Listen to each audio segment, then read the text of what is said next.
सबसे पहले हम आपको अपने मिनिस्टर प्रोग्राम और सबसे खुशामदीद कहते हैं। अक्सर आप लोग हमारी वीडियोस देखते हो कि हम बाहर खड़े होकर अपनी वीडियोस को बना रहे होते हैं, मगर आज अपनी गैलरी में खड़ा हूँ। काम के सिलसिले में निकल ही रहे थे कि बारिश का सिलसिला इतना तेज़ हो गया है कि सब बाहर जाना तो बहुत दूर की बात है, खड़ा होना भी बहुत दूर है। तो आप देखिए, जैसे कि मैं साइड में खड़ा हूँ तो मैं आपसे बात करूँगा तो यहाँ देखिए तकरीबन सारे लोग बेचारे जिसमें जानवर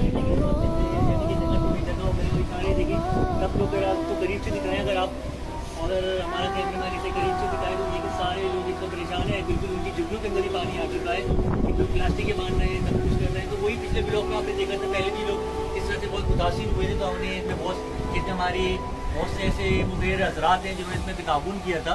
तो हम आप सबको अपने ब्लॉग में बोलना चाहेंगे कि आप लोग आएँ और इसमें लोगों के लिए जितना कर सकते हैं आगे बढ़ के करें, और वही चीज़ें इंशाल्लाह उनके तक आगे तक पहुँचाने की कोशिश करेंगे। इसमें राशन भी हो सकता है, इसमें खाने पीने का इंतजाम भी हो सकता है, क्योंकि ये बारिश ना रुकने वाली